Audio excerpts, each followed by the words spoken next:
She is not a match for my son, who makes $9,000 a month. I'm gonna return her.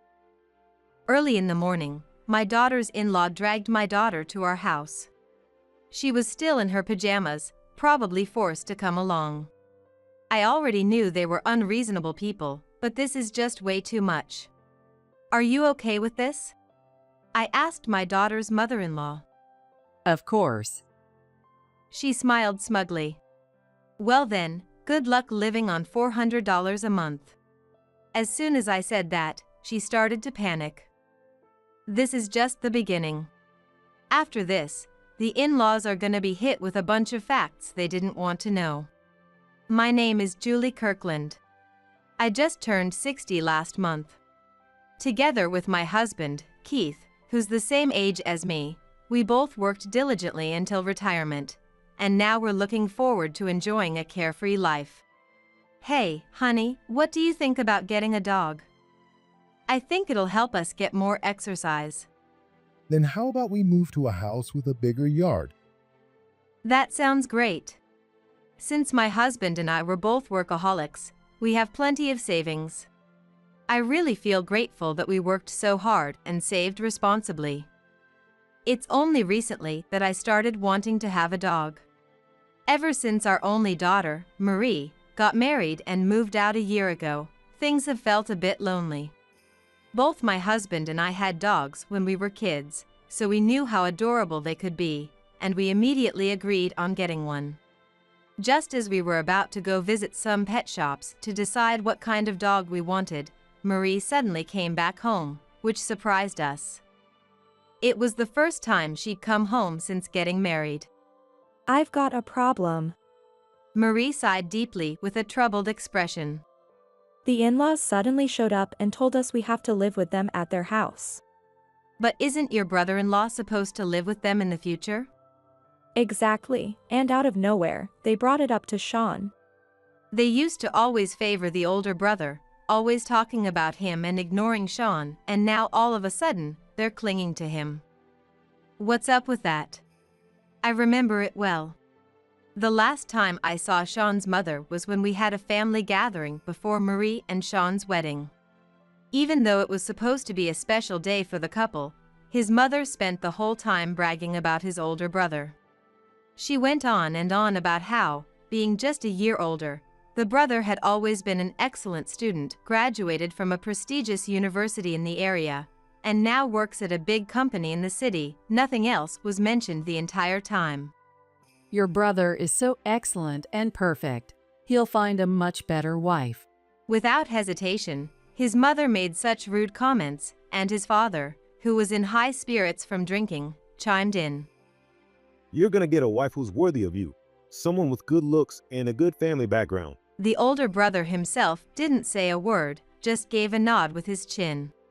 The in-laws only cared about keeping the older brother happy, while they treated Sean like he wasn't even there.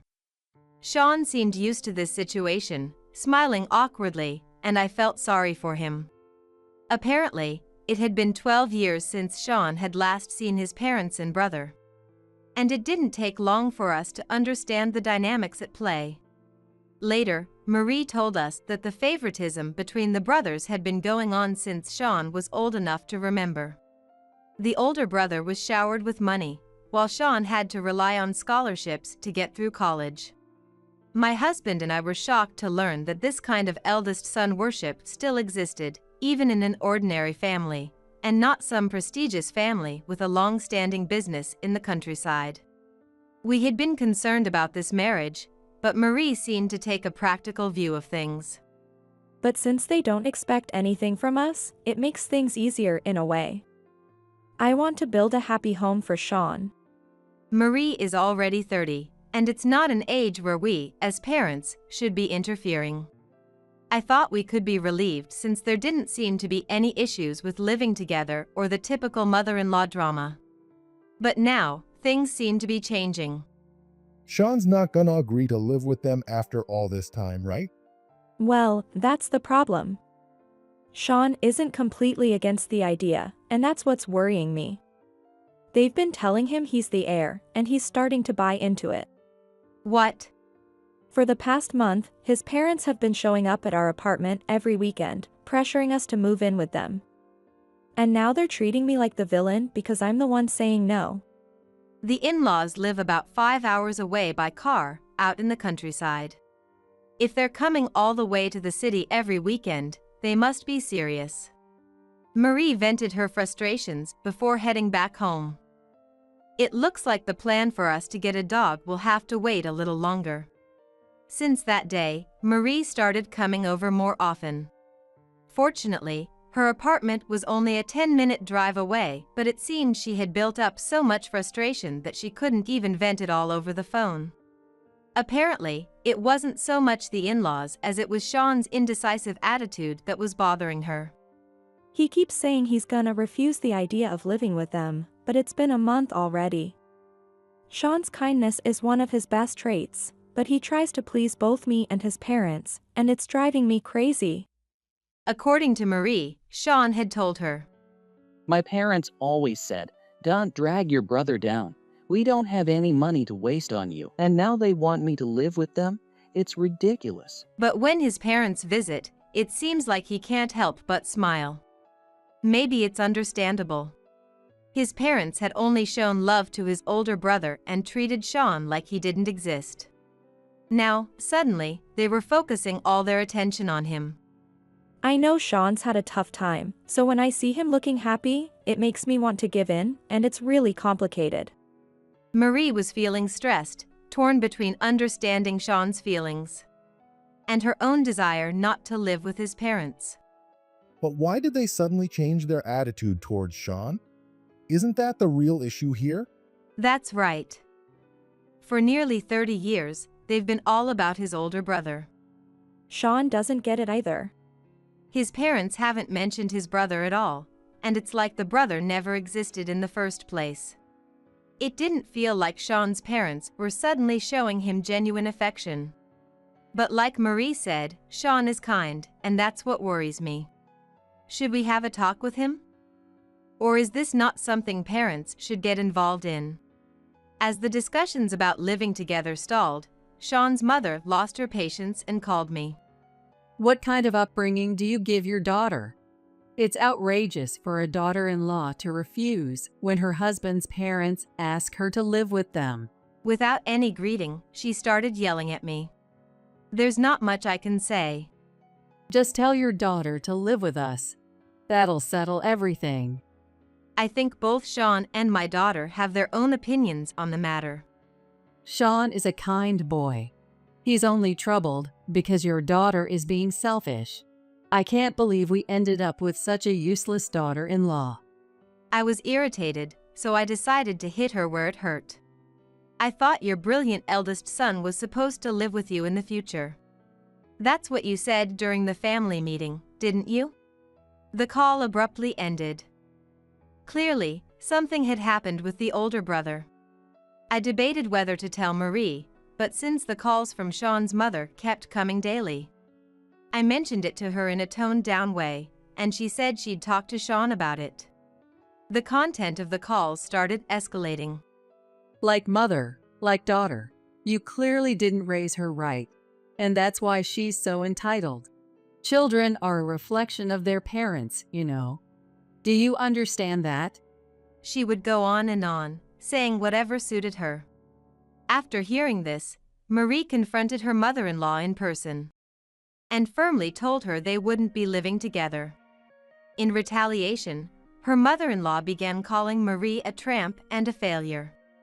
Lately, she'd been calling and yelling at me for an hour straight. It boiled my blood to hear her insult my daughter like that, but I just let it go. However, when it became too much, I finally said, "Well, you're welcome to have them divorce if you'd like." That would look terrible to the public, and it would bring shame on my eldest son. She hung up immediately after realizing her mistake. It was clear the eldest son was still her top priority. For a while, I didn't receive any more calls from her. Instead, harassment at our home began. One morning, I looked out at the garden to find that all the vegetables we had been growing had been cut down. Other incidents included trash being thrown in front of our door and rocks being thrown at our windows. Our security camera had captured clear footage of both the mother and father-in-law, so we had all the evidence we needed, but we hesitated to call the police for Sean's sake. Their actions only made Marie more determined not to live with them. Eventually, Sean himself clearly refused to live with them as well. But then, the parents started demanding financial support instead. They handed over a note with their bank account information, ordering them to transfer money immediately, but Marie ignored them. The following week, I woke up early to the sound of the doorbell ringing persistently. To my surprise, there was Marie, being dragged along by her in-laws. She was still in her pajamas, clearly forced out of bed and brought here. Her mother-in-law gave Marie a hard shove toward me and said, She's not a match for my son, who makes $9,000 a month. I'm returning her. She laughed as she said it. Are you sure about this? I asked the mother-in-law. Of course. She kept laughing, full of herself. Well then, good luck living on $400 a month, I said, opening the front door to let Marie inside. What? She looked bewildered for a moment, then quickly became defensive. What do you mean by that? Not wanting to cause a scene outside so early in the morning, I invited them into the house. What do you mean by living on $400 a month? Well, isn't that your pension amount? You get $800 every 2 months, so that's $400 a month. Did you forget? How did you know that? Sean told us. No wonder you've been pushing so hard for them to live with you and send money. Living on $400 a month must be tough. The in-laws averted their eyes in embarrassment, but quickly changed their tone. So what? Sean makes $9,000 a month. He'll send us money, so it's no problem. He's a truly dutiful son, unlike your daughter, who's completely out of her league. Marie tilted her head and asked, Wait, Sean makes $9,000 a month? Don't act so innocent. You've been after his money all along, but you won't get a single cent from now on. That's why I'm returning you. At that moment, Sean arrived, having followed Marie and the in-laws. Actually, it's Marie who makes $9,000 a month. What? You must have looked at the budgeting app on my phone, right? Well, then how much are you earning, Sean? You must be making more, right? Isn't that true? The mother-in-law, who had just been boasting moments earlier, suddenly panicked. And this was only the beginning. I'm unemployed. Actually, I'm a stay-at-home husband. Keeping track of the budget is my job. I take care of all the housework so Marie can focus on her career. What?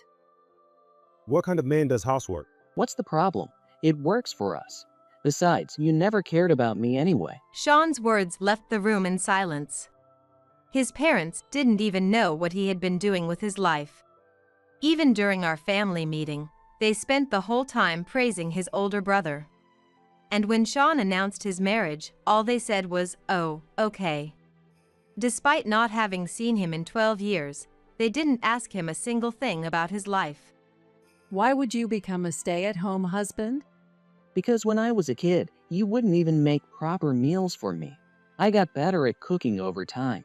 And when I wanted to go to high school, you told me to pay for it myself. So I worked in restaurant kitchens, and my skills improved even more. Apparently, it wasn't just cooking. He had gotten good at laundry and cleaning, too. His older brother was given 2 rooms, one for studying and one for sleeping, while Sean was stuck in a small storage room. Since it didn't have any windows, he made a point of cleaning it regularly to keep it tidy. It's impressive, really. I became a stay-at-home husband because Marie praised my skills and needed me. So it's all her fault then. Maybe. I'm great at making money, but I'm terrible at housework.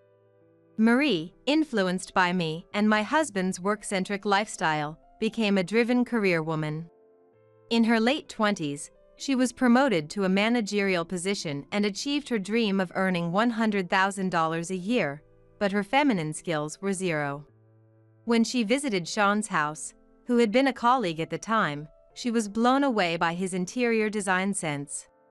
Swallowing her pride, she invited him to her cluttered, chaotic apartment and asked him to style it as well. Sean was just as shocked by the mess, but he said, This is a real challenge. I'm excited to get started. and transformed her space into something straight out of a home decor magazine. However, after a week, it would return to its original state, and Marie would repeatedly beg for his help again. As Sean began to visit our home more frequently, Marie would request meals, and Sean's professional-level cooking skills surprised us all. Marie quickly became addicted to his cooking. Marie can't do without me, huh? Yeah. Stay with me forever. And that's how their romance blossomed, leading to their marriage, with Marie working and Sean becoming a stay-at-home husband. I joined the same company as Marie, but I couldn't handle the toxic work environment, so I quit. How could you be so weak-willed? Exactly. Everyone deals with that at work. You're the last people I want to hear that from, Dad. You've bounced from job to job, and Mom, you've never worked a day in your life. It hit the mark, and both of them fell silent. I dramatically put my hands to my mouth and said, "Oh my," while they shot me a glare. I got unlucky with my boss. He was just like my brother, always stealing credit for other people's work, blaming others for mistakes, and totally incompetent, but with a huge ego. How dare you? Your brother is a genius. I won't allow you to say such things, even if you're my son. She fiercely defended her older son. Remember when my brother won that essay contest back in elementary school? He stole my essay. What? It was about how I participated in the neighborhood volunteer trash cleanup during summer vacation and helped an elderly person suffering from heat stroke. There's no way my brother would have ever done volunteer work.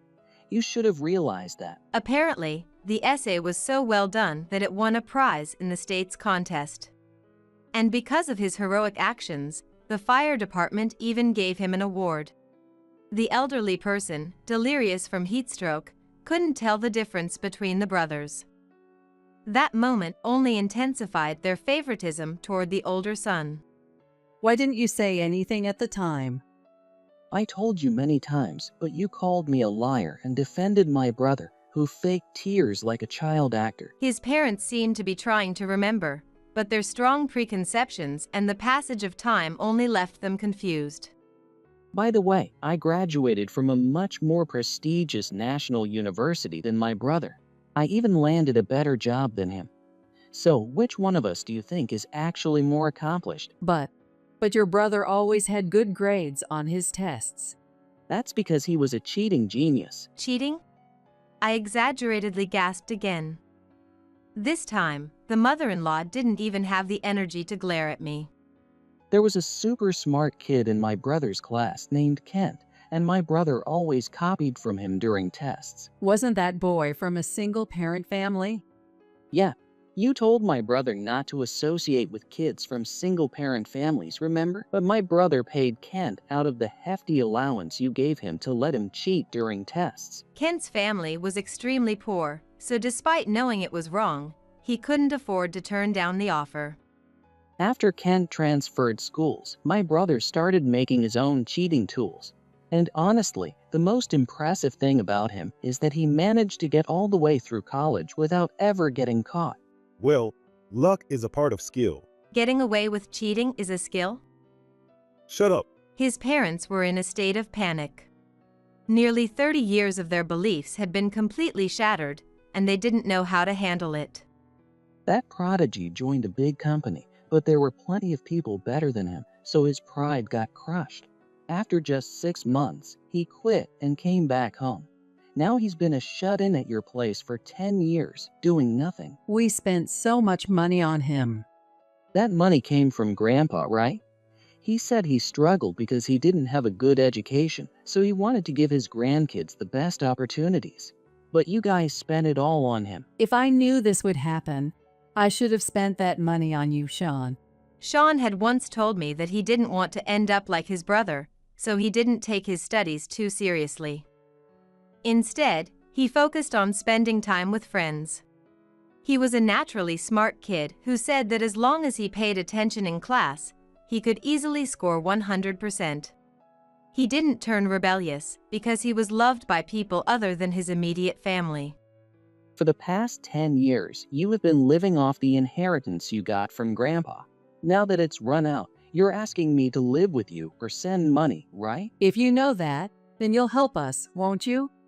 Your brother's gotten used to a life of luxury, and the food costs are high. When he can't get what he wants, he throws fits at home. Well, what kind of education are you giving him? It's because you didn't discipline him properly that he's become spoiled, right? Isn't there a saying that children are a reflection of their parents? That's quite the boomerang. This is what happens when you keep flattering and spoiling someone. Your precious son is your masterpiece. This must be what they mean by being left speechless. His parents seemed to be a mix of confusion and despair. They tried to open their mouths to say something, but no words came out. It's not like I'm fond of my brother or anything. You just want to secure a comfortable future for yourselves, right? That's what parents do. That's why we work hard to raise our kids. No. No matter what happens, I don't want to be a burden on my children, so I've worked hard and saved enough money to move into a luxury retirement home 3 times over. What? They worshipped their eldest son, gave him the house, and expected him to take care of them in the future. But they completely failed. And to top it off, the house is rented. That's the real shocker. No wonder Sean's brother couldn't handle the pressure from his parents and became a recluse. As an awkward silence filled the room, the doorbell rang. It seemed like my husband, who was upstairs, had contacted the lawyer we had arranged beforehand. Out of consideration for Sean's father, who wouldn't have a leg to stand on if my husband were present, so he had stayed upstairs. When the lawyer handed his business card to Sean's parents and greeted them, the mother-in-law spoke with a slightly brighter tone. Oh, this must be about the divorce with that wife you returned. We appreciate how quickly this was arranged. Since you refused to live with us, how about you give us some compensation? Sean, with your skills, there are plenty of good jobs where you're going. From now on, we'll dote on both your brother and you equally. So why don't you come back with us? The idea that a lawyer automatically means divorce proceedings is almost laughable. I'm not divorcing Marie. She can't live without me, and I can't live without her. We can't live without you either. You've got your wonderful eldest son, don't you? Well, about your brother, She trailed off when it came to talking about Sean's brother, but she seemed to come up with something. Then why don't you bring her back with you too? Don't worry, I promise I won't be a nasty mother-in-law. And that way, we'll also get $9,000 along with it. How far removed from reality can they be? The two of them nodded enthusiastically, beaming with full smiles. We didn't bring the lawyer here for a divorce discussion. Then for what? You trashed our yard, right? You also broke the windows and threw paint on the outside walls. Mother-in-law and father-in-law exchanged surprised glances. What? That's ridiculous. Where's your proof? She said boldly, so when we showed them the footage from the security camera, they slid right off the couch they were sitting on. In addition to property damage, you also stole vegetables, which makes this a theft charge as well. Normally, we'd report this to the police, but considering your son, we're hoping to settle this amicably. The police? Yes, we have undeniable proof. We had an estimate for the house repairs, and it's going to cost about $20,000. $20,000? Now that they finally understood the situation, Sean's parents turned pale and started trembling. It's funny, isn't it? You're living on $400 a month, and now you're adding a $20,000 payment on top of that. It's all because of your wife and her parents. If you had just agreed to live with us, I wouldn't have had to teach you a little lesson. Exactly. You should feel responsible too. So really, this money is something you should be paying. You've lost your mind from being so broke, haven't you? Both my mother-in-law and Marie are victims here. Why don't you sell the stuff you bought for my brother? If you keep this up and get a criminal record, it's gonna be tough for my brother to get another job. Even though they tried to shift the blame onto me and Marie, the mention of their eldest son brought them back to reality, and, as expected, they nodded weakly. Sean had mentioned that his brother had several unused computers, along with high-end electronics, designer's suits, and watches. The settlement was agreed upon, and the lawyer left. As Sean's parents reluctantly stood up from the sofa, they once again said something ridiculous. All right, Sean, let's go back home together now. Do you really not get that after everything? There's no way I'm going back with you. But you looked so happy when we visited, didn't you? You were even considering living with us, weren't you? Did you think I was wagging my tail and thrilled? I acted like that on purpose to make you think it was possible. It was revenge. I think I have the right to do at least that much, don't I? The mother-in-law collapsed weakly to the ground. From the beginning, Sean had no intention of living with them or welcoming his parents into his life. Marie hadn't been told, and later she was told that it was because she's not good at lying. Considering her honest nature, Sean's decision made sense. I never raised you to be such a liar. Well, I don't remember you raising me at all. It was relatives, neighbors, my friends' parents, and my teachers who reached out to help me. Even Grandpa, once he found out the truth, apologized to me until the end. But he didn't know, so you can't blame him for that. Now that we've cleared up the misunderstanding, I'll welcome you as a respectable second son. In fact, Sean, you could even take over the family business if you wanted. Desperate to bring Sean back as a source of labor, she kept coming up with excuses and tried to persuade him. But then, Sean revealed a shocking truth. I've been adopted and married into this family. That means I'm a part of this household now. What? Huh? I told you clearly during our meeting, didn't I? And you both responded with, "Oh, sure, do whatever you like." I even recorded it, just in case something like this happened. He had prepared for this outcome and had covered all his bases. But aren't you curious how I knew my brother was a shut-in? Now that you mention it, yes. We didn't tell any relatives or anyone. It seemed that only now, when Sean brought it up, did she realize the oddity of the situation, though her mind was clearly in a state of confusion. Well, all the relatives already knew about him. Before I married Marie, I hired a private investigator to look into everything. Since I was marrying into this family, I wanted to make sure everything was in order. You didn't trust us? You've given me plenty of reasons not to trust you. That's why it was so hard for me to keep a straight face when you suggested living together. I might be as good an actor as my brother. Sean had ordered the investigation because he didn't want to cause any trouble for Marie or me, and he had anticipated every possible scenario. Through relatives and neighbors, Sean had heard that the lavish lifestyle funded by his parents' inheritance from their grandfather had started to decline, and he knew it was only a matter of time before they came to him for help. He had planned to settle everything once and for all when that time came. I'm already part of another family now. Don't ever involve me again. This is me cutting ties. How could you be so heartless? We're your real parents. That's right. We won't accept you being adopted. Let me ask you this. A life on $400 a month or a life on $9,000 a month, a family that sees you only as labor, or a family that gives you love without expecting anything in return. Which one would you choose? Without needing an answer, his parents lowered their heads. Still, his mother-in-law was stubborn. Well, I don't care if you're no longer part of the family. At least help out your brother until he finds a new jobs. I'm begging you too. Please. Both of them were begging Sean and Marie. Until my brother finds a new jobs, that'll probably be never. So, no thanks. Me neither. I will never forgive the people who made Sean suffer. Not a single penny will come from us. That's how it is, so could you please stay away from my precious son? If you come again, we'll have no choice but to call the police. At the mention of the police, they seemed to accept their fate, their shoulders slumping as they left. Afterward, my husband came downstairs. They sure do talk a lot.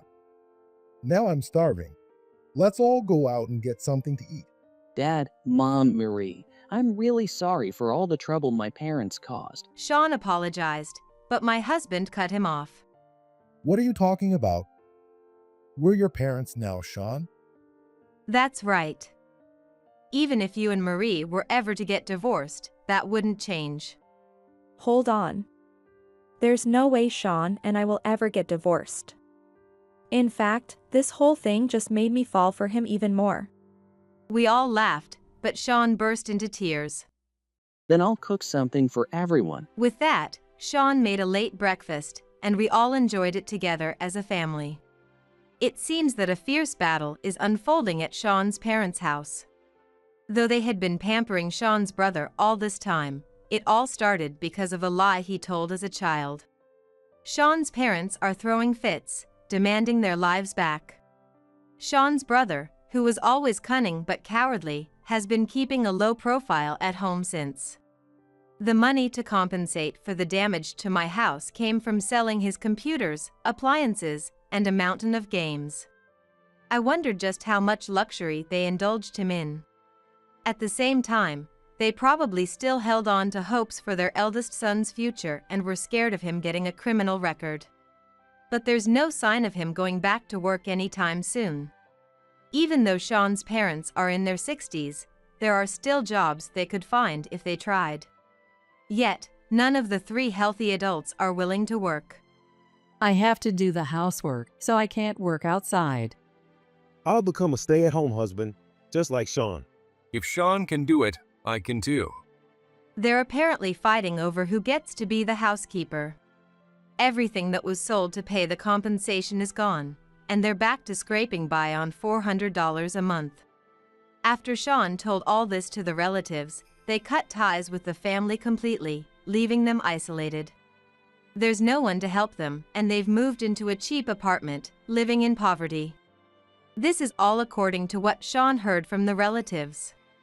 The three of them finally decided to apply for welfare assistance, and the local government even sent someone to visit Sean and Marie. Of course, welfare isn't approved immediately, and they first ask if any relatives are able to provide assistance. While it would have been easy to refuse, we chose to offer our own form of support. Every month, we send them a box filled with food that's about to expire and vegetables grown in my planter. We even showed pictures to the government worker, saying, we're giving them plenty of support. We send them enough food every month to get by. It might seem kind, but by doing this, we've ensured that their application for welfare assistance will be denied. Unless they start working, they'll never escape the poverty cycle. This was Sean's idea of revenge. He had been forced to live a life where even basic needs like food, clothing, and shelter were not met. On the other hand, he never forgets to send gifts to the people who helped him when he was younger, especially during the holidays. We still get occasional calls from his family, but we've blocked them all, and since they've sold their car, they can't even afford the travel expenses to come here. We're planning to move soon, so we likely won't see them ever again. This whole experience inspired us to purchase a two-family home. Everyone had been thinking the same thing, but it was Sean who suggested it first. He had always wanted a dog when he was a child, so now that his dream is coming true, he's overjoyed. We're also looking forward to enjoying Sean's delicious cooking. After discussing it with my husband and Marie, we decided to start paying Sean a salary. His housekeeping skills are professional level, and we want him to keep improving. Of course, if Sean ever decides he wants to work, we'll support him wholeheartedly. He's smart and capable, but for now, he says there's nothing that makes him happier than seeing our family's happy faces. My husband and I also decided to accept an offer we'd been considering to work as part-time consultants. Seeing Sean's parents made us realize we should keep working while we still can. Recently, we got the wonderful news that Marie is expecting, and Sean was in tears. We're a bit worried, but Sean will surely make a great hands-on dad. It's already clear that we'll be doting grandparents. And so, our family's bonds grow even stronger. How did you like today's story? Don't forget to subscribe to the channel. See you in the next video.